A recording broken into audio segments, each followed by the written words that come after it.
जय Hind. Class 10th का new syllabus आ चुका है 2024-25 बोर्ड एग्जाम का। तो वीडियो को पूरा देखना। आज के वीडियो में यहाँ पर आप लोगों को हिंदी में बताने वाले हैं कि आपको क्या क्या तैयार करना है। न्यू सिलेबस आ चुका है, आप लोग अच्छी तरीके से पढ़ाई करना शुरू कर दीजिए। मैं आप लोगों को जो जो बताऊँगा वही तैयार करोगे तो यहाँ पर इसमें 99% नंबर पूरे के पूरे मिलेंगे। 100 में भी आ सकते हैं, अभी बहुत ज़्यादा टाइम है। तो वीडियो को पूरा देखना, क्या क्या तैयार करना है, क्या क्या आएगा, सारी चीज़ें बताने वाले हैं। तो देखिए, सबसे पहले आपको क्या क्या तैयार करना है। देखिए, खंड आ में बहुविकल्पी क्वेश्चन पूछे जाएंगे, 20 अंक के 20 ही क्वेश्चन होंगे। इसमें देखिए आपको क्या क्या तैयार करना है, ध्यान से वीडियो को देखना और इसको नोट कर लीजिए। हिंदी गद्य के यहाँ पर विकास का संक्षिप्त परिचय, जिसमें आपको शुक्ल युग तथा शुक्लोत्तर युग के 5 नंबर के पूछे जाएंगे MCQ। उसके बाद में हिंदी पद्य के विकास का संक्षिप्त परिचय, जिसमें रीतकाल एवं आधुनिक काल का आपको बताना होगा, 5 नंबर का इसमें भी पूछा जाएगा। उसके बाद में तीसरा होगा जो आपका होगा काव्य सौंदर्य के तत्व, जिसमें रस में हास्य रस और करुण रस दो ही आपको पढ़ना है, जिसमें परिभाषा उदाहरण सहित आपको पढ़ना 1 नंबर का पूछा जाएगा। दोनों में से एक ही पूछे जाएंगे। उसके बाद में यहाँ पर देखिए, अलंकार में उपमा रूपक और उत्प्रेक्षा, अलंकार के लक्षण उदाहरण सहित आपको तैयार कर लेना है। छंद में सोरठा और रोला छंद, लक्षण और उदाहरण आपको तैयार कर लेना है। तो बहुत सिंपल होते हैं, आप लोग कमेंट करोगे, मैं आप लोगों को वीडियो प्रोवाइड कर दूंगा। अगला हमारा देखते हैं हिंदी व्याकरण में, और ये सभी MCQ में पूछे जाएंगे। उसके बाद में हिंदी व्याकरण में शब्द रचना के तत्व में उपसर्ग आपको पूछे जाएंगे, जिसमें अ, अन, अधि, अप, उन और अनु, उप, सह, निर, अभि, परिसु इत्यादि। समास में द्वंद्व, द्विगु, कर्मधारय, बहुव्रीहि, इतने आपको समास पढ़ने हैं अब की बार। और तत्सम, तद्भव और पर्यायवाची शब्द भी पूछे जाएंगे। ठीक है, इनमें से देखिए हिंदी व्याकरण से 3 नंबर के पूछे जाएंगे। यहाँ पर सभी में से 3 ही नंबर का क्वेश्चन आएगा, ये भी आपको ध्यान रखना है।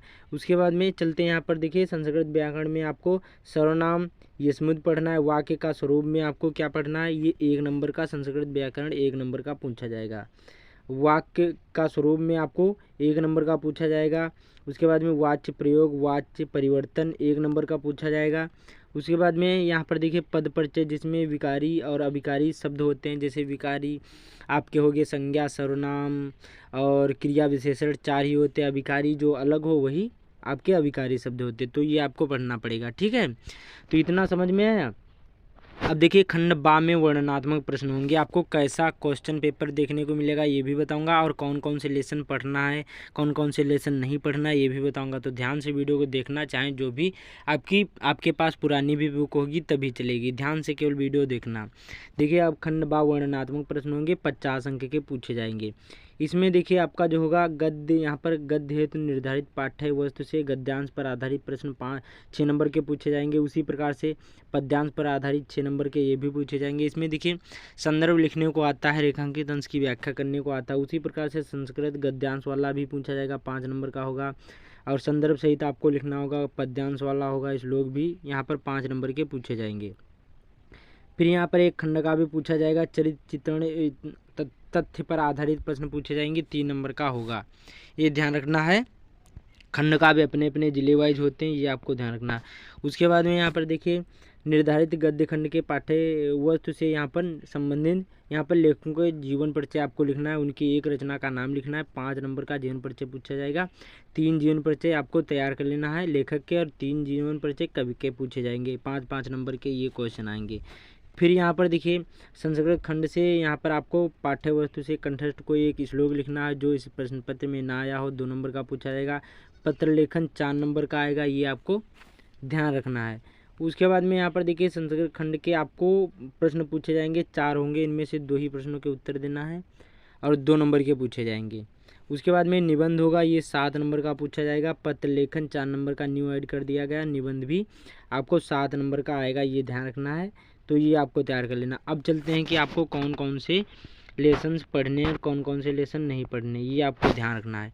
तो देखिए, सबसे पहले यहाँ पर गद्य आपको पाठ बता देता हूँ। मित्रता आचार्य रामचंद्र शुक्ल, ममता जयशंकर प्रसाद, भारतीय संस्कृत डॉक्टर राजेंद्र प्रसाद, अजंता भगवत शरण उपाध्याय, क्या लिखूं पद्मलाल पुनाला बख्शी, ईर्ष्या तो मेरे मन से न गई रामधारी सिंह दिनकर, पानी में जिंदा चांद पर आदमी। इतने आपको लेसन गद्य खंड से टिक लगा लेना है, और इतने ही लेसन आपको पढ़ना है। चाहे जो भी बताए आपको, इनसे ज़्यादा नहीं पढ़ना है, इनसे ज़्यादा आपको बोर्ड एग्जाम में नहीं आएगा। ये यूपी बोर्ड ने ऑफिशियल जारी किया है, ये ध्यान रखना है।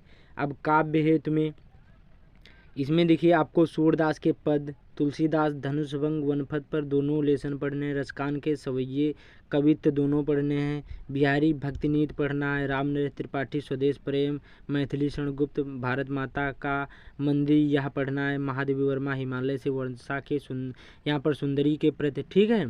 फिर यहाँ पर सुमित्रानंद पंत चींटी चंद्रलोक में प्रथम बार, ये आप लोग टिक लगा लीजिए।